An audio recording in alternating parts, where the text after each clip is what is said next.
नमस्कार मित्रों। जैसा कि आप सभी जानते हैं, हम यूथ कंपटीशन टाइम्स की हिंदी विषय की प्रश्नोत्तरी पढ़ रहे हैं। इसके पहले हम इसकी 4 इकाइयाँ कर चुके हैं। यह 5वीं इकाई है। इसका नाम आधुनिक काल है और आधुनिक काल में भी हम 301 प्रश्न पूरे कर चुके हैं, पढ़ चुके हैं। उनके आगे पढ़ने का प्रयास हम करते हैं। अगला प्रश्न है 302वां प्रश्न है, निराला की काव्य कृतियों से संबंधित कौन सा कथन सही नहीं है? अनामिका में संग्रहित अधिकांश रचनाएं उत्कृष्ट भाव व्यंजना एवं कलात्मक प्रौढ़ता की द्योतक हैं। सही है। सरोज स्मृति हिंदी का श्रेष्ठ शोक गीत है। सही है। राम की शक्ति पूजा में कवि का पौरुष और ओज चरमोत्कर्ष के साथ अभिव्यक्त हुआ है। सही है। तुलसीदास में चिंतन की अपेक्षा कथा विस्तार अधिक है। यह गलत है, चिंतन ही है।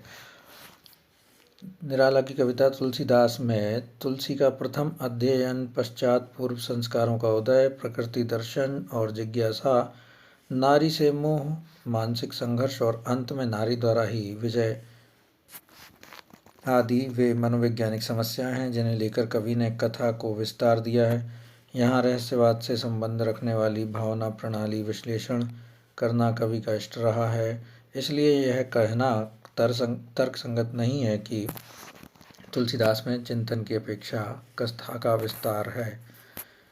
अगला प्रश्न है, यदि श्रद्धा और मनु अर्थात मनन के सहयोग से मानवता का विकास रूपक है तो भी बड़ा ही भावमय और श्लाघ्य है। कामायनी की कथा सृष्टि के विषय में यह विचार किसका है? यह विचार स्वयं जयशंकर प्रसाद का है। क्या कहा है? यदि श्रद्धा और मनु अर्थात मनन के सहयोग से मानवता का विकास रूपक है तो भी बड़ा ही भावमय और श्लाघ्य है। यह जयशंकर प्रसाद ने कहा है। नंद दुलारे वाजपेयी ने क्या कहा है? कामायनी नए युग का प्रतिनिधि काव्य है। मुक्तिबोध ने कहा है कामायनी एक फैंटेसी है। मुक्तिबोध जहाँ भी आएगा वो फैंटेसी के बारे में करेंगे, क्योंकि उन्होंने स्वयं फैंटेसाइज रचनाएं लिखी हैं, इसलिए ये याद रखने योग्य वाली बात है। आप आसानी से याद भी कर लेंगे। सुमित्रा नंदन पंत ने कहा है कामायनी ताजमहल के समान है, ये भी याद रखिएगा। कामायनी आधुनिक छायावादी युग का सर्वोत्तम हिंदी महाकाव्य है।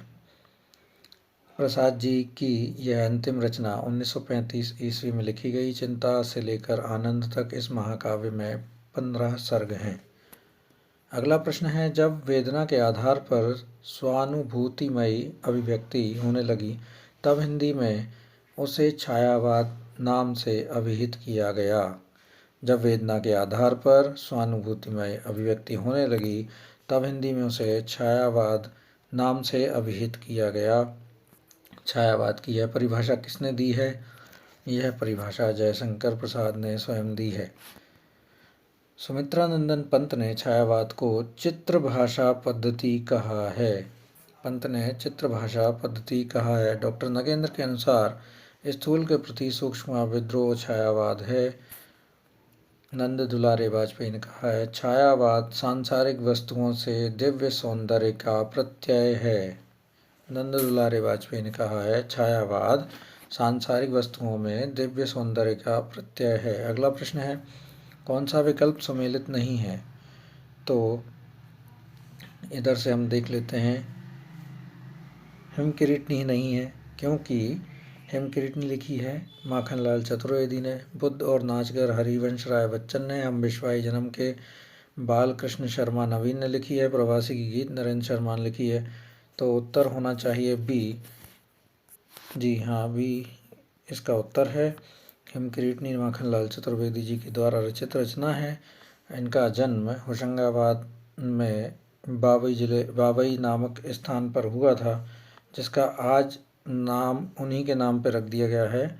बाबई जो एक छोटा सा कस्बा है, पहले गांव हुआ करता था, उसका नाम माखन नगरी कर दिया गया है।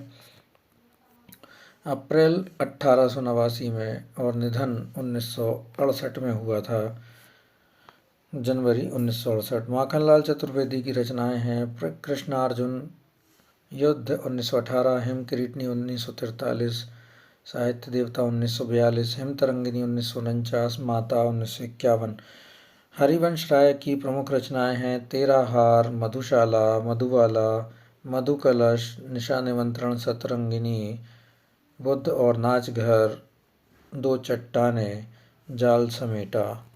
अगला प्रश्न बालकृष्ण शर्मा नवीन की प्रमुख रचनाएं हैं उर्मिला, कुमकुम, रश्मि रेखा, अपलक, क्वासी, हम बिश्वाई। जन्म के बालकृष्ण शर्मा का जन्म भी मध्य प्रदेश के शाजापुर जिले में हुआ था। नरेंद्र शर्मा की प्रमुख रचनाएं हैं प्रवासी के गीत, मिट्टी और फूल, अग्निशस्य, प्यासा झर, मुट्ठी बंद, रहस्य इत्यादि। अगला प्रश्न है निम्नलिखित में दिनकर की रचनाएं कौन सी हैं? दिनकर की रचनाएं हैं उर्वशी तो है ही, उर्वशी के बाद में सामधेनी भी है और रसवंती भी है। तो उत्तर कौन सा होगा? आ, सा, या जी डी उत्तर होगा। प्रस्तुत विकल्पों में रसवंती 1940, सामधेनी 1947 और उर्वशी 1961 ईस्वी में रामधारी सिंह दिनकर के द्वारा रचित कृतियां हैं। जय भारत मैथिली शरण गुप्त की है, रश्मि रेखा बालकृष्ण शर्मा नवीन की रचना है। महाराणा का महत्व किसकी रचना है? महाराणा का महत्व जयशंकर प्रसाद की रचना है। अन्य कृतियां हैं प्रेम पथिक, वन मिलन, उर्वशी, कानन कुसुम, झरना, आंसू, लहर, कामायनी इत्यादि। बालकृष्ण शर्मा नवीन की काव्य रचनाएं हैं कुमकुम, अपलक, क्वासी, हम बिश्वाई, जन्म के इत्यादि। माखनलाल चतुर्वेदी की काव्य रचनाएं हैं हिम किरीटनी, हिम तरंगिनी, युगचारण, बेला, वेणु, लोक गूंजे धरा, मरण ज्वार। अगला प्रश्न है समरस थे जड़ या चेतन, सुंदर साकार बना था, चेतनता एक विलसती, आनंद अखंड घना था। पंक्तियाँ किसकी हैं? समरस थे जड़ या चेतन, सुंदर साकार बना था, चेतन था एक विलसती, आनंद अखंड घना था। यह रचना जयशंकर प्रसाद की रचना है। पंक्तियाँ कामायनी से ली गई हैं और उसके भी आनंद सर्ग से ली गई हैं। आनंद सर्ग से कौन कौन सी पंक्तियाँ ली गई हैं? समरस थे जड़ या चेतन, सुंदर साकार बना था, चेतनता एक विलसती, आनंद अखंड घना था। कामायनी की अन्य पंक्तियाँ देख लेते हैं। चेतन का साक्षी मानव हो, निर्विकार हंसता था, मानस के मधुर मिलन में गहरे गहरे धसता था। आनंद सर्ग की यह भी पंक्तियाँ हैं। त्रिलोचन शास्त्री की काव्य कृतियाँ कौन सी हैं? त्रिलोचन शास्त्री की पंक्तियाँ हैं धरती दिगंत ताप के ताए हुए दिन और अर्घान। धरती दिगंत ताप के ताए हुए दिन, अर्घान। जयशंकर प्रसाद की प्रमुख रचनाएं हैं शोकोच्छ्वास, कानन कुसुम, झरना, लहर, कामायनी आदि। अगला प्रश्न है हम दीवानों की क्या हस्ती है, आज यहाँ कल वहाँ चले। पंक्तियाँ किस रचनाकार की हैं? तो यह रचना है भगवती चरण वर्मा जी की। हम दीवानों की क्या हस्ती है, आज यहाँ कल वहाँ चले। यह काव्य पंक्तियाँ भगवती चरण वर्मा की प्रसिद्ध कविता दीवानों की हस्ती से ली गई हैं, जिसमें कवि ने दीवानों के मस्तमौला जीवन पर प्रकाश डाला है। अन्य रचनाएं हैं चित्रलेखा बहुत महत्वपूर्ण है, टेढ़े मेढ़े रास्ते, भूले बिसरे चित्र, सामर्थ्य और सीमा, सबहीं नचावत राम गोसाई और चाणक्य। ये रचनाएं बहुत महत्वपूर्ण है। कहानी संग्रह इनके क्या है? दो बांके, मोर्चाबंदी, इंस्टॉलमेंट, मुगलों ने सल्तनत बख्श दी। नाटक क्या है? वसीहत, रुपया तुम्हें खा गया और सबसे बड़ा आदमी। रघुवीर साय की काव्य रचनाएं क्या हैं? सीढ़ियों पर धूप में, आत्महत्या के विरुद्ध, हंसो हंसो जल्दी हंसो, एक समय था आदि। अज्ञेय की काव्य रचनाएं हैं भग्नदूत, चिंता, इत्तिलम, इंद्रधनुष रोंदे हुए, आंगन के पारदार। भगवती चरण वर्मा की काव्य रचनाएं हैं मधुकण, प्रेम संगीत, मानव, रंगों से मोह इत्यादि। अगला प्रश्न है निराला जी द्वारा रचित कविता संग्रह कविता खंडहर के प्रति निम्न में से किस प्रकार की कविता है? तो प्रेम गीत तो नहीं है, रोद रूपी कविता भी नहीं है, संबोधन गीत है। खंडहर के प्रति संबोधन गीत कहलाता है। निराला की प्रमुख रचनाएं हैं अनामिका परिमल गीतिका गीत गूंज, सांध्य काकली जूही की कली, पंचवटी प्रसंग, सरोज स्मृति, राम की शक्ति पूजा, तुलसीदास कुकुरमुत्ता इत्यादि। निराला को हिंदी में मुक्त छंद का प्रवर्तक माना जाता है। निराला को हिंदी में मुक्त छंद का प्रवर्तक माना जाता है। कुछ आलोचक मुक्त छंद को रबर या केंचुआ छंद भी कहते हैं। अगला प्रश्न है, चित्राधार किस कवि की कृति है? चित्राधार जयशंकर प्रसाद की रचना है। यह ब्रजभाषा में रचित कविताओं का संकलन है। ब्रज की कविताएं प्रसाद कलाधर नाम से लिखते थे। बहुत महत्वपूर्ण बिंदु है। ब्रज की कविताएं प्रसाद किस नाम से लिखते थे? इनकी खड़ी बोली में पहला काव्य संग्रह कानन कुसुम और अंतिम रचना कामायनी है।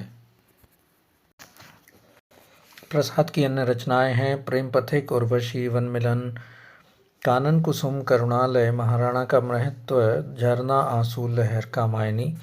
सुमित्रानंदन पंत की रचनाएं हैं वीणा, ग्रंथि, गुंजन, युगांत, युगवाणी, ग्राम्या, लोकायतन, चिदंबरा इत्यादि। अगला प्रश्न है, छायावाद बड़ी सहृदयता के साथ प्रभाव साम्य पर ही विशेष लक्ष्य रखकर चला है। छायावाद के संबंध में यह कथन किसका है? छायावाद के संबंध में यह कथन रामचंद्र शुक्ल का है। छायावाद बड़ी सहृदयता के साथ प्रभाव साम्य पर ही विशेष लक्ष्य रखकर चला है। आचार्य नंद दुलारे वाजपेयी ने क्या कहा है छायावाद के संबंध में? मानव अथवा प्रकृति के सूक्ष्म किंतु व्यक्त सौंदर्य में आध्यात्मिक छाया का भान मेरे विचार से छायावाद की सर्वमान्य व्याख्या हो सकती है। आचार्य शांतिप्रिय द्विवेदी ने कहा है कामायनी को छायावाद का उपनिषद। कामायनी को छायावाद का उपनिषद माना है आचार्य शांतिप्रिय द्विवेदी ने। अगला प्रश्न है, शैशव के सुंदर प्रभात का मैंने नव विकास देखा, यौवन की मादक लाली में जीवन का हुलास देखा। यह पंक्ति किसकी है? यह पंक्ति सुभद्रा कुमारी द्वारा लिखी है। उल्लास कविता से यह ली गई हैं। सुभद्रा कुमारी चौहान इसकी रचयिता हैं। प्रसिद्ध कविता इनकी झांसी की रानी है। सुभद्रा कुमारी चौहान राष्ट्रीय चेतना की एक सजग कवयित्री हैं। हरिवंश राय बच्चन प्रेम और मस्ती के कवि कहे जाते हैं। इनका प्रसिद्ध काव्य ग्रंथ काव्य संग्रह मधुशाला है 1935 में, मधुबाला 1936 में और मधुकलश 1937 में। इन तीनों रचनाओं के आधार पर इन्हें हालावाद का प्रवर्तक माना जाता है। भगवती चरण वर्मा का प्रसिद्ध कविता संग्रह है मधुकण, प्रेम संगीत, मानव, एक दिन आदि। विद्यापति की रचना पदावली है। अगला प्रश्न है, पंत जी की रचनाओं वीणा और पल्लव दोनों में अंग्रेजी कविताओं से लिए हुए भाव और अंग्रेजी भाषा के लाक्षणिक प्रयोग बहुत मिलते हैं। यह कथन किसका है? तो यह कथन रामचंद्र शुक्ल का है। वीणा और पल्लव दोनों में अंग्रेजी कविताओं से लिए हुए भाव और अंग्रेजी भाषा के लाक्षणिक प्रयोग बहुत से मिलते हैं। यह कथन रामचंद्र शुक्ल का है। आचार्य शुक्ल ने अपनी पुस्तक हिंदी साहित्य का इतिहास, जो कि 1929 में प्रकाशित हुई है, में लिखा है कि इनकी प्रारंभिक कविताएं वीणा में जिसमें हृदयतंत्री के तार भी संग्रहित हैं, उन्हें देखने पर गीतांजलि का प्रभाव बहुत कुछ लक्षित अवश्य होता है, पर साथ ही आगे चलकर प्रवर्धित चित्रमयी भाषा के उपयुक्त रमणीय कल्पना का जगह जगह बहुत ही प्रचुर आभास मिलता है। पंत जी की पहली प्रौढ़ रचना पल्लव है।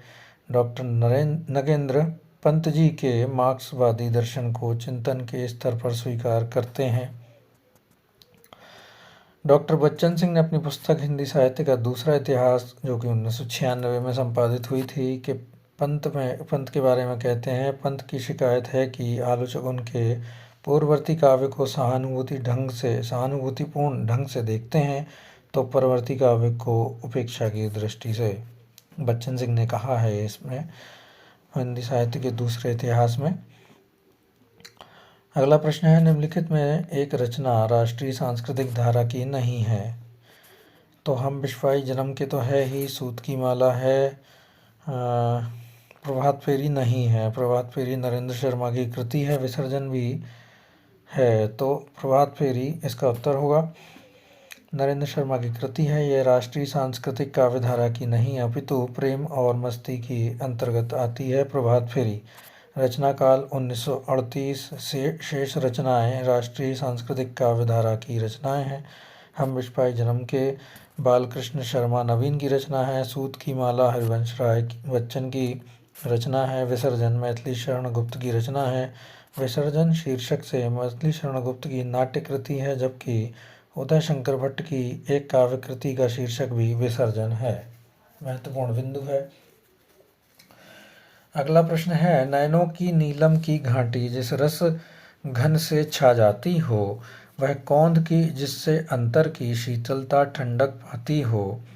यह कामायनी के किस सर्ग से ली गई हैं ये पंक्तियाँ?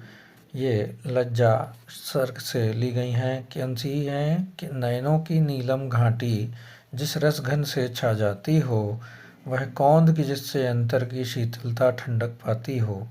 कामायनी जयशंकर प्रसाद द्वारा लिखित महाकाव्य 1935 में प्रकाशित हुआ था और उनकी अंतिम कृति भी था, जिस पर मंगला प्रसाद पारितोषिक सम्मान मिला गया था। कामायनी के कुल 15 सर्ग हैं, जिनके नाम हैं चिंता, आशा, श्रद्धा, काम, वासना, लज्जा, कर्म, ईर्ष्या, इड़ा, स्वप्न, संघर्ष, निर्वेद, दर्शन, रहस्य, आनंद। कामायनी एक प्रतीकात्मक काव्य है। प्रमुख पात्र हैं और उनके प्रतीक भी हैं, इनको याद रखिएगा, बहुत महत्वपूर्ण है। मनु को मन का प्रतीक माना जाता है। श्रद्धा हृदय का प्रतीक है। इड़ा तर्क बुद्धि का प्रतीक है। कैलाश पर्वत समरसता का प्रतीक है या आनंद कोश है। कुमार जो है वो मानव का प्रतीक है। अगला प्रश्न है, आचार्य रामचंद्र शुक्ल के अनुसार छायावाद में प्राप्त होने वाली प्रतीक शैली पर किस साहित्य का प्रभाव है? छायावाद में प्राप्त होने वाली प्रतीक शैली पर किस साहित्य का प्रभाव है? अंग्रेजी, फ्रांसीसी, बांग्ला या फारसी? तो यह फ्रांसीसी साहित्य का प्रभाव मानते हैं। आचार्य रामचंद्र शुक्ल फ्रांसीसी शैली का ही प्रभाव मानते हैं। कविता में जब कोई वस्तु इस तरह से प्रयोग की जाती है कि वह किसी दूसरी वस्तु की व्यंजना या संकेत करे, तब उसे प्रतीक कहते हैं। सूफी काव्य फारसी शैली में लिखा गया था तथा सभी सूफी बेशरा संप्रदाय के थे। बेशरा संप्रदाय के थे सभी सूफी। ये भी बहुत गहन अध्ययन करेंगे आप, तो अगर यूजीसी चाहेगा तो ऐसे प्रश्न बना सकता है कि सभी सूफी किस संप्रदाय के थे भक्ति काल में, तो बेशरा संप्रदाय के थे। अगला प्रश्न है, हिंदी में मुक्त छंद के प्रवर्तक कौन हैं? तो सबको पता है, निराला हैं। हिंदी में मुक्त छंद के प्रवर्तक निराला हैं। जूही की कली जो पूर्णतः मुक्त छंद में है, 1916 में रचित रचना है निराला की रचना। तुलसीदास 1938 प्रबंध काव्य रचना है जिसमें छंदों की प्रधानता है। निराला हिंदी कविता को छंदों की परिधि से मुक्त करने वाले कवि माने जाते हैं, अर्थात उन्होंने इनको मुक्त छंद का प्रवर्तक भी कहा जाता है। मुक्त छंद को केंचुआ या रवर छंद भी कहते हैं, ये भी याद रखिएगा। अगला प्रश्न है, तुम वहन कर सको जनमन में मेरे विचार वाणी मेरी, चाहिए तुम्हें क्या अलंकार। ये पंक्तियाँ सुमित्रानंद पंत की किस कृति से उद्धृत हैं? तो ये ग्राम्या से उद्धृत हैं। तुम वहन कर सको जनमन में मेरे विचार वाणी मेरी, चाहिए तुम्हें क्या अलंकार। यह पंक्तियाँ सुमित्रानंद पंत की ग्राम्या कृति से उद्धृत हैं।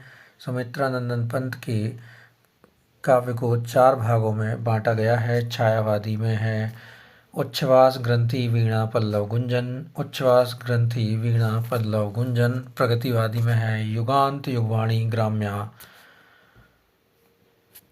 अंतश्चेतनावादी में है स्वर्ण किरण स्वर्ण धूलि और युगपथ। नव मानवतावादी में है उत्तरा चिदंबरा कला और बूढ़ा चांद, अतिमा लोकायतन सत्यकाम। अगला प्रश्न है, महादेवी वर्मा के किस काव्य संग्रह की कविताएं वैदिक संस्कृत के भिन्न काव्यांशों पर आधारित हैं? तो सप्तपर्णा यह उत्तर होगा।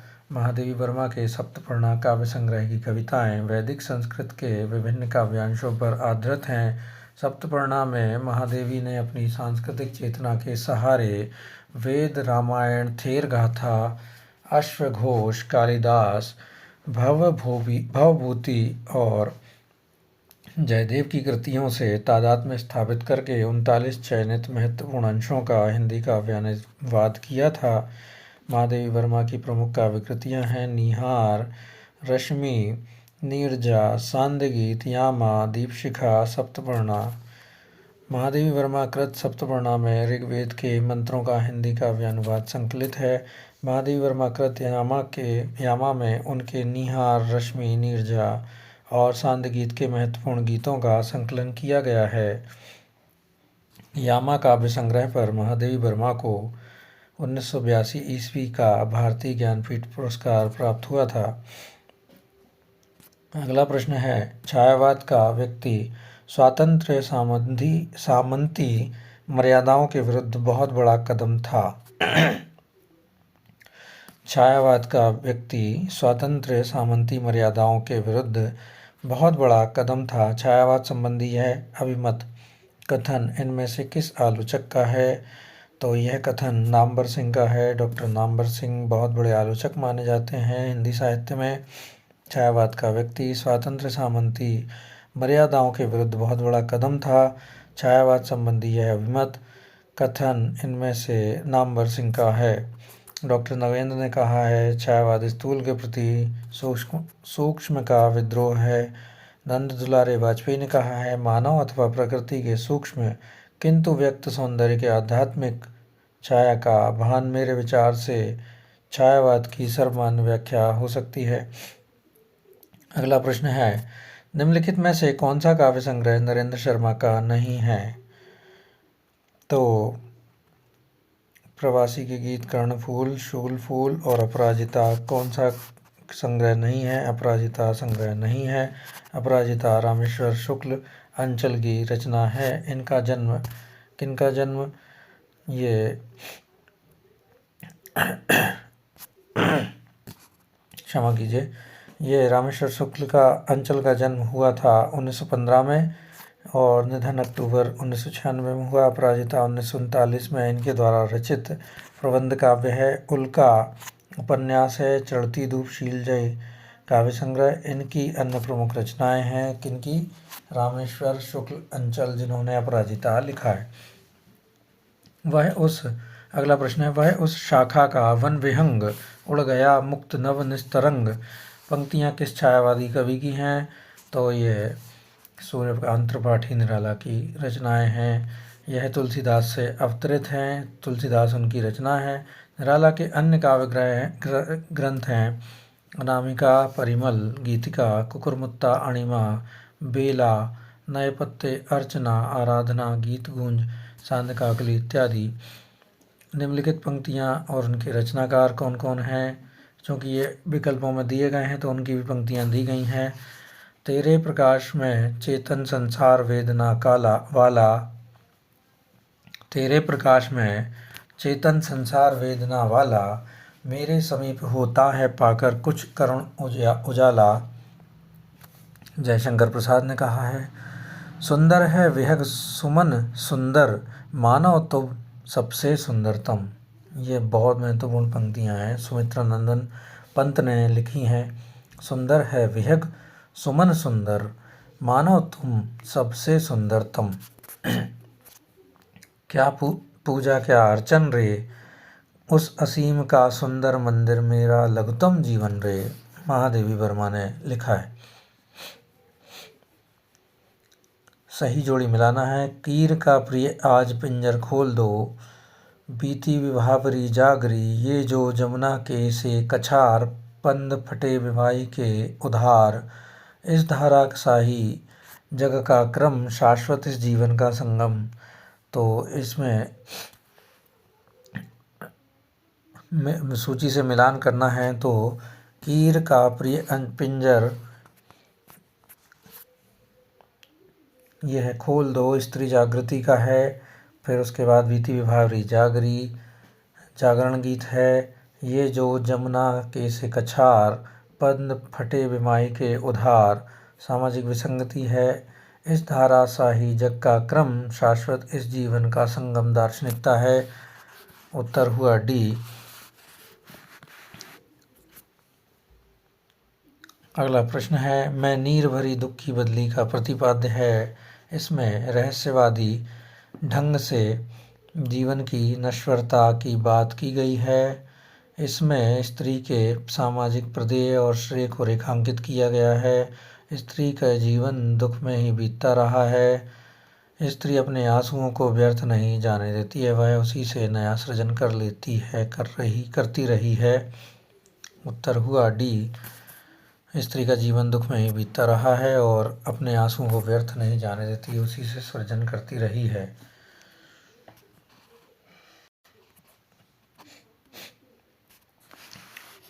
यह पंक्तियाँ हमारे छायावाद की स्तंभ महादेवी वर्मा जी के द्वारा लिखी गई हैं और उनकी रचनाएं हैं निहार, रश्मि, नीरजा, सांदगीत, यामा, दीपशिखा, सप्तपर्णा। अगला प्रश्न है, कर रही लीला में आनंद, महाचिति सजग हुई सी व्यक्त, विश्व का उन्मीलन अभिराम, इसी से सब होते अनुरक्त। शिव की कौन सी 3 शक्तियों को महाचिति कहा जाता है? यह इच्छा, ज्ञान और क्रिया। इच्छा, ज्ञान और क्रिया। उत्तर सी। शिव की 3 शक्तियां हैं जिन्हें महाचिति कहा जाता है। इच्छा, ज्ञान और क्रिया बहुत महत्वपूर्ण प्रश्न है। इच्छा, ज्ञान और क्रिया जयशंकर प्रसाद द्वारा रचित कामायनी महाकाव्य में श्रद्धा सर्ग से उद्धृत है। अगला प्रश्न है, महादेवी वर्मा के संबंध में रामचंद्र शुक्ल की क्या स्थापनाएं हैं? महादेवी के गीतों का मूलाधार मिलन सुख है, नहीं है। छायावादी के कवियों में महादेवी वर्मा ही रहस्यवाद के अंतर्गत हैं, ये सही है दूसरा वाला ऑप्शन। महादेवी के गीतों में अनूठी व्यंजना है, ये भी सही है। महादेवी गीतों में वास्तविक अनुभूतियां हैं, रमणीय कल्पना नहीं, ऐसा नहीं है, कल्पना भी है। तो उत्तर हुआ 2 और 3 भी। वेदना में इन्होंने अपना स्वाभाविक प्रेम व्यक्त किया है, उसी के साथ वे रहना चाहती हैं। इनके गीतों में अनूठी व्यंजना है, अतः महादेवी वर्मा के संबंध में आचार्य रामचंद्र शुक्ल के 2 और 3 कथन सत्य होंगे। अगला प्रश्न है, राम की शक्ति पूजा से संबंधित उपयुक्त कथन कौन से हैं? राम रावण के अनिर्णीत समर का इतना विराट और उदात्त चित्र अन्यतम दुर्लभ है, यह सही है। राम की शक्ति पूजा का उल्लेख श्रीमद् भागवत पुराण में है, यह गलत है। इसमें सूक्ष्मता के अनेक स्तरों का पर विचरण करने वाली अर्थ योजना अप्रतिम है, ये सही है। इसमें राम एक देवी चरित्र के रूप में है, नहीं, एक मानव के रूप में है, यह गलत है। 1 और 3 उत्तर हुआ। अक्टूबर 1936 में प्रकाशित राम की शक्ति पूजा पर सर्वाधिक प्रभाव कृतवास रामायण का पड़ा है। इस कविता का मुख्य विषय राम रावण का युद्ध नहीं बल्कि सीता की मुक्ति है। इसमें राम एक दैवी चरित्र के रूप में नहीं है। राम का अंकन युगी संवेदना के अनुकूल यहाँ पूरी तरह मानवीय धरातल पर हुआ है। अगला प्रश्न है, बच्चन सिंह के अनुसार परिवर्तन कविता से संबंधित सही तथ्य कौन से हैं? तो जीवन की संकुलता और परिवर्तन की द्वंद्वात्मकता ने इस कविता के रूप विधान को जटिल और प्रभावशाली बना दिया है, तो ये उत्तर सही होना चाहिए। जी हाँ, सही है। परिवर्तन में एक ही लय का प्रयोग किया है, नहीं किया है। इसमें कहीं कहीं संस्कृत की तत्सम शब्दावली के द्वारा परिवर्तन के भयंकर रूपाकार का चित्रण किया गया है, सही है। कभी परिवर्तन का स्वागत नहीं करना चाहता है, गलत है। उत्तर हुआ 1 और 3, सी ऑप्शन सही हुआ। परिवर्तन कविता सुमित्रा नंदन पंत द्वारा रोला छंद में रचित लंबी कविता है जो पल्लव नामक काव्य संग्रह में संकलित है। परिवर्तन कविता पल्लव नामक काव्य संग्रह में संग्रहित है और रोला छंद में लिखी गई है। परिवर्तन कविता को समालोचकों ने ग्रैंड महाकाव्य कहा है। इस चित्रण में पंत ने परिवर्तन के कोमल और कठोर दोनों रूपों का चित्रण किया है। सुमित्रा नंदन पंत की प्रमुख काव्य कृतियाँ वीणा, ग्रंथि, पल्लव, ग्राम्या इत्यादि रचनाएं हैं। पुरुरवा द्वारा कहे गए संवाद हैं। कवि और प्रेमी एक ही नहीं है। प्रेमी तन की सुंदरता पर मुग्ध होता है, जबकि कवि देह से दूर जाता है। यह गलत है। और मैं तुम्हारे हाथ का लीला कमल हूँ, यह सही है। कुसुम और कामिनी दोनों सुदूर सुंदर होते हैं, परंतु फूल अधिक सुंदर होते हैं। प्रेम केवल जलन नहीं, वह अमृत शिखावी है। तो उत्तर हुआ डी। 2 और 4 सही हैं। मैं तुम्हारे हाथ का नीला कमल हूँ, प्रेम केवल जलन नहीं, वह अमृत शिखावी है। पुरुरवा द्वारा कहे गए संवाद हैं, मैं तुम्हारे हाथ का लीला कमल हूँ और प्रेम केवल जलन नहीं, वह अमृत शिखावी है। उर्वशी रामधारी सिंह दिनकर द्वारा रचित गीतिनाट्य है। 1961 ईस्वी में प्रकाशित इस काव्य में दिनकर ने उर्वशी और पुरुरवा के प्राचीन आख्यान को एक नए अर्थ से जोड़ना चाहा है। अगला प्रश्न है, मुख कमल समीप सजे थे, दो किसलय से पुरैन के, जलबिंदु सदृश ठहरे कब, उन कानों में दुख किनके। इस छंद में प्रेयसी के किस गुण या प्रवृत्ति का वर्णन है? इस छंद में प्रेयसी रूपवती है, प्रेयसी के लिए प्रयुक्त उपमान नए हैं, प्रेयसी निर्दयी है, प्रेयसी प्रिय के प्रति अनुकूल है।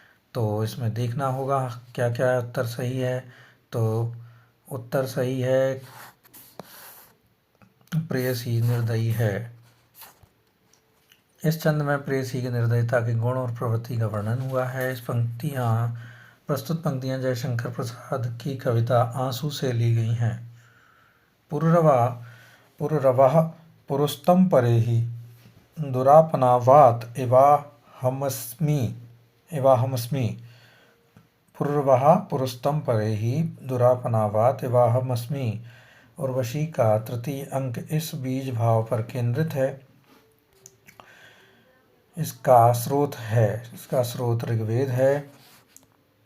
पुरुरवः पुरुस्तं परेहि दुरापनावात एवाहमस्मि अर्थात हे पुरुरवा, तुम अपने घर को लौट जाओ, मैं वायु के समान दुष्प्राप्य हूँ। उर्वशी का तृतीय अंक इस बीज भाव पर केंद्रित है। इसका स्रोत ऋग्वेद है। उर्वशी महाकाव्य के रचयिता रामधारी सिंह दिनकर 1962 में रचित ग्रंथ है। इसमें कुल 5 अंक हैं। अगला प्रश्न है, सूची मिलाना है। मिलन के पल केवल 2-4, विरह के कल्प अपार, यह किसका है? परिवर्तन कविता का है। तुम भूल गए पुरुषत्व मोह में कुछ सत्ता है नारी की, यह एक प्रिय प्रवास है।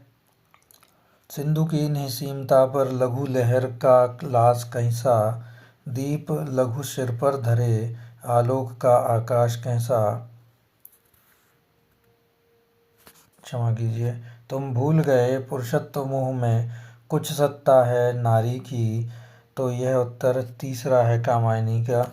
और सिंधु की निसीमता पर लघु लहर का लाश कैसा, दीप लघु सिर पर धरे आलोक का आकाश कैसा, यह सांध्य गीत से लिया गया है।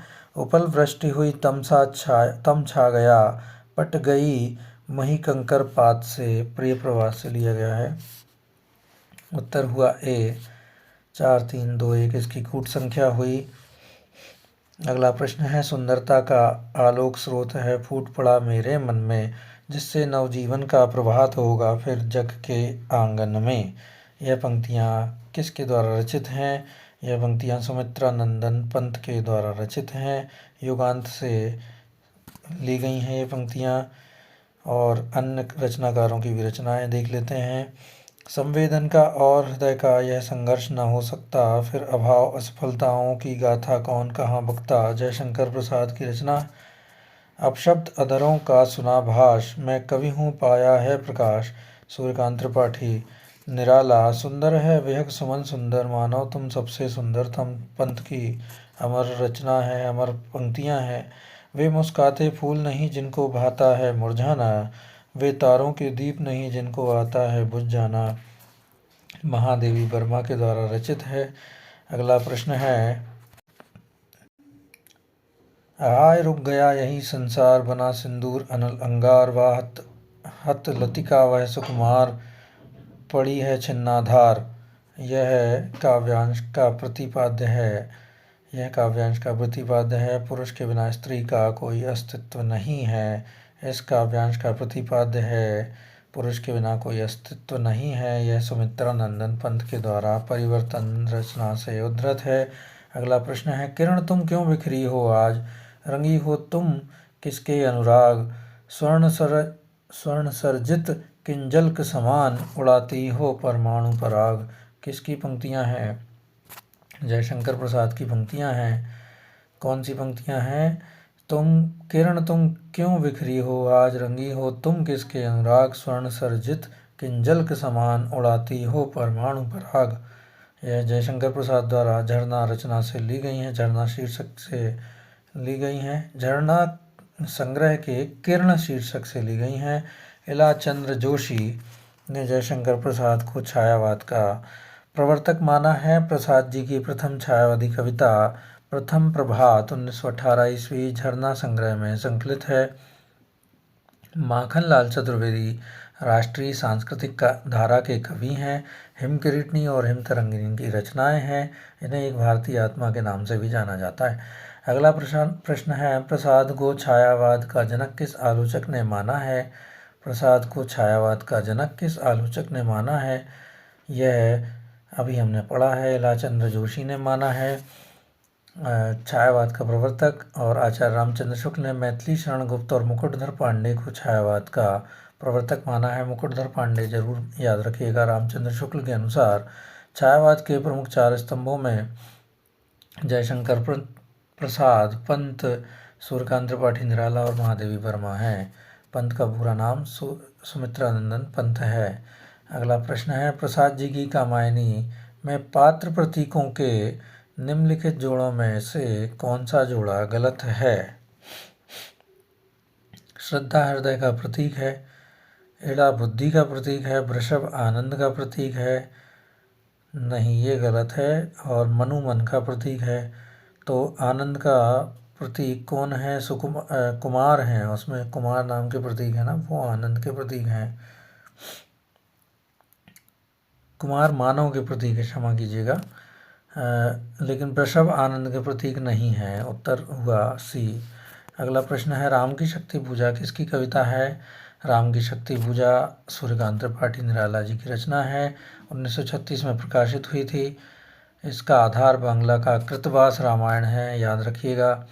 आचार्य रामचंद्र शुक्ल के अनुसार बहु वस्तु स्पर्शनी प्रतिभा निराला जी में है, ये याद रखिएगा। निराला कृत सरोज स्मृति को हिंदी का सर्वश्रेष्ठ और प्रथम शोकगीत माना जाता है। इनकी प्रमुख रचनाएं हैं अनामिका, तुलसीदास, बेला, कुकुरमुत्ता, परिमल इत्यादि। अगला प्रश्न है, निम्नलिखित में से जयशंकर प्रसाद जी का कौन सा काव्य स्मृति काव्य की श्रेणी में आता है? तो आंसू स्मृति काव्य की श्रेणी में आता है। आंसू 133 छंदों का विरह प्रधान स्मृति काव्य है। बहुत महत्वपूर्ण पंक्ति है, इसे याद रखिएगा। आंसू 133 छंदों का विरह प्रधान स्मृति काव्य है, 1925 में प्रकाशित।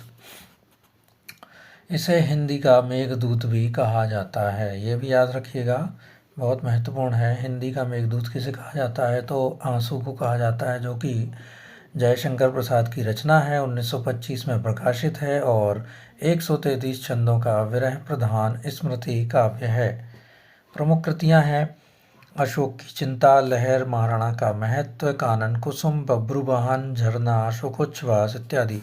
कामायनी इनका महाकाव्य है, 1935 ईस्वी में प्रथम आधुनिक महाकाव्य की श्रेणी में आता है। इसमें प्रसाद ने कश्मीरी शैव दर्शन की अभिव्यक्ति की है और 15 सर्गों में विभाजित है। और इसका दर्शन क्या है? प्रतिविज्ञा दर्शन है। और अगला प्रश्न है, चित्राधार किस कवि की ब्रजभाषा की प्रथम कृति है? तो चित्राधार जयशंकर प्रसाद की ब्रजभाषा की प्रथम कृति है। वे ब्रजभाषा की कविताएं कलाधर के नाम से लिखते थे। इनका खड़ी बोली में पहला काव्य संग्रह कानन कुसुम है। प्रसाद की अंतिम रचना कामायनी है।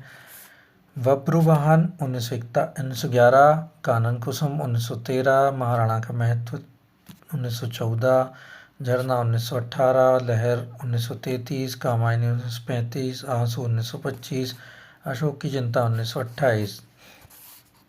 अगला प्रश्न है, महादेवी वर्मा को ज्ञानपीठ पुरस्कार उनकी किस कृति से मिला था, किस कृति के लिए मिला था? तो यामा उनकी काव्य कृति है जिस पर उन्हें ज्ञानपीठ का पुरस्कार मिला था। 1982 में मिला था। यामा 1940 में प्रकाशित हुई। इनकी अन्य महत्वपूर्ण रचनाएं हैं निहार 1930, रश्मि 1932, नीरजा 1935, सांध्य गीत 1936, दीपशिखा 1942, सप्तपर्णा 1960। महादेवी कृत सप्तपर्णा में ऋग्वेद के मंत्रों का हिंदी काव्यानुवाद संकलित है। यामा में निहार, रश्मि, नीरजा और सांध्य गीत को संकलित किया गया है। अगला प्रश्न है, वस्तुओं में आध्यात्मिक छाया का भान ही छायावाद है, यह किस आलोचक का कथन है? तो यह नंद दुलारे वाजपेयी जी का कथन है। वस्तुओं में आध्यात्मिक छाया का भान ही छायावाद है। वस्तुओं में आध्यात्मिक छाया का भान ही छायावाद है, यह मान्यता सौष्ठववादी आलोचक नंद दुलारे वाजपेयी की है। छायावाद की विभिन्न मान्यताएं हैं। रामचंद्र शुक्ल, छायावाद शब्द का प्रयोग दो अर्थों में समझना चाहिए। एक तो रहस्यवाद के अर्थ में, जहां उसका संबंध काव्य वस्तु से है। दूसरा प्रयोग काव्य शैली या पद्धति विशेष के व्यापक अर्थ में। यह कथन रामचंद्र शुक्ल ने कहा है। डॉक्टर नगेंद्र ने कहा है, छायावाद स्थूल के प्रति सूक्ष्म का विद्रोह है। रामकुमार वर्मा ने कहा है, जब आत्मा की छाया परमात्मा पर तथा परमात्मा की छाया आत्मा पर पड़ने लगे तब छायावाद की सृष्टि होती है। शांतिप्रिय द्विवेदी ने कहा है, छायावाद एक दार्शनिक अनुभूति है। महादेवी वर्मा ने कहा है, छायावाद तत्वतः प्रकृति के बीच जीवन का उद्गीत है। अगला प्रश्न है, सांध्य काकली किस रचनाकार की कविताओं का संग्रह है? तो सूर्यकांत त्रिपाठी निराला की रचना है, 1969 में प्रकाशित है, कविता संग्रह है। सांध्य काकली में कुल 65 गीत हैं। इसमें ये 65 गीत निराला की 65 साल की उम्र का प्रतिनिधित्व करते हैं, जब वे 65 साल के हुए थे जब उन्होंने ये लिखा था। सांध्य काकली निराला का अंतिम संग्रह भी है। इसमें निराला की अंतिम कविता पत्रोत्कंठित जीवन का विष बुझा हुआ है संकलित है। क्या है अंतिम कविता? पत्रोत्कंठित जीवन का विष बुझा हुआ है। निराला की कृतियां हैं जूही की गली, पंचवटी प्रसंग, परिमल, सरोज स्मृति, राम की शक्ति पूजा आदि। अगला प्रश्न है, माँ की कुल शिक्षा मैंने दी, पुष्प सेज तेरी स्वयं रची, सोचा मन में वह शकुंतला पर पाठ अन्य, यह अन्य कला। पंक्तियाँ किसकी हैं? यह सूर्यकांत त्रिपाठी निराला की हैं, सरोज स्मृति की रचना से ली गई हैं। और उन्होंने अपनी सरोज पुत्री जो थी सरोज, उसके निधन पर ये शोक गीत लिखा था। और इनके काव्य संग्रह पढ़ लेते हैं। अनामिका, परिमल, गीतिका, तुलसीदास, कुकुरमुत्ता। अनामिका का द्वितीय संस्करण जो था 1938 में आया था।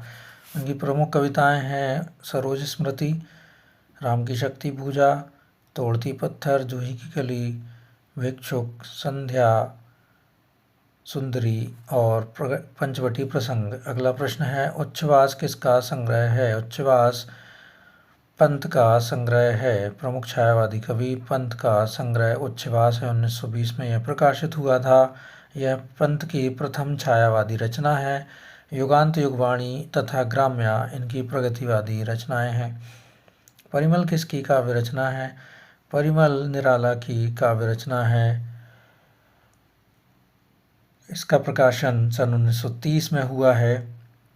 जूही की कली, बादल राग, भिक्षुक, पंचवटी प्रसंग आदि परिमल में संकलित कविताएं हैं। परिमल की भूमिका में निराला ने लिखा है, मनुष्यों की मुक्ति की तरह कविता की भी मुक्ति होती है। बहुत महत्वपूर्ण पंक्ति है, मनुष्यों की मुक्ति की तरह कविता की भी मुक्ति होती है।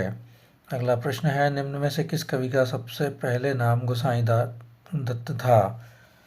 निम्न में से किस कवि का नाम पहले गोसाई दत्त था? जहाँ तक पंत का ही होना चाहिए, जी हाँ, पंत का ही है, गोसाई दत्त। उन्होंने स्वयं का नाम रखा था सुमित्र नंदन पंत। इनका जन्म 1900 में कोशानी अल्मोड़ा में हुआ था। चिदम्बरा पंत की महत्वपूर्ण कविताओं का संग्रह है। इस पर उन्हें 1968 में भारतीय ज्ञानपीठ का पुरस्कार प्राप्त हुआ था। अगला प्रश्न, अबे सुनबे गुलाब में गुलाब किसका प्रतीक है? तो पूंजीपति वर्ग का प्रतीक है। कुकुरमुत्ता रचना से लिया गया है, जो 1942 में रचित है सूर्यकांत त्रिपाठी निराला के द्वारा। यह द्वितीय विश्व युद्ध का दौर था। इस कविता में द्वितीय विश्व युद्ध के साथ पनपती हुई सामंती पूंजीवादी व्यवस्था का चित्रण भी है। कविता में गुलाब पूंजीपति वर्ग का प्रतीक है। निराला की प्रथम कविता जूही की कली 1916 ईस्वी में प्रकाशित हुई। अगला प्रश्न है, कवि निराला ने किसे हिंदी के विशाल मंदिर की सरस्वती कहा है? महादेवी वर्मा। मुक्त छंद के प्रवर्तक कवि निराला ने महादेवी वर्मा को हिंदी के विशाल मंदिर की सरस्वती कहा है। महादेवी को हिंदी आधुनिक युग की मीरा भी कहा जाता है। इनके द्वारा प्रमुख काव्य लिखे गए हैं निहार, रश्मि, नीरजा, सांदगीत। अगला प्रश्न है, अरुण यह मधुमय देश हमारा, यह पंक्ति किसकी है? यह पंक्ति जयशंकर प्रसाद की है। चंद्रगुप्त नाटक से ली गई है। कार्नेलिया द्वारा गाया जाता है ये गीत। अगला प्रश्न है, आंसू काव्य किस वर्ष प्रकाशित हुआ? आंसू काव्य 1925 में प्रकाशित हुआ था। यह जयशंकर प्रसाद का विरह प्रधान स्मृति काव्य है। इसकी रचना 133 छंदों में हुई है। विरह प्रधान स्मृति काव्य आंसू 1925, 133 छंद। इसे हिंदी का मेघदूत भी कहा जाता है। जयशंकर प्रसाद की रचना झरना को छायावाद की प्रथम रचना स्वीकार किया जाता है। अगला प्रश्न है अमानिशा उगलता गगन घना अंधकार किस कविता की पंक्ति है? यह राम की शक्ति पूजा की पंक्ति है, जो कि निराला के द्वारा रचित है 1936 में। राम की शक्ति पूजा अनामिका काव्य संस्करण द्वितीय से उद्धृत है। अनामिका के संकलित प्रमुख कविताएं हैं। अनामिका में कौन कौन सी संकलित कविताएं हैं ये भी पढ़ लेते हैं। सरोज स्मृति, तोड़ती पत्थर, सच है, झरना, आंसू, कामायनी जयशंकर प्रसाद की कृतियां हैं। आंसू को हिंदी का मेघदूत भी कहा जाता है। तो मित्रों, ये था हमारा आज का वीडियो। 354वें प्रश्न से अगले वीडियो में हम पढ़ना प्रारंभ करेंगे। तब तक के लिए आज्ञा दीजिए, पढ़ते रहिए। नमस्कार।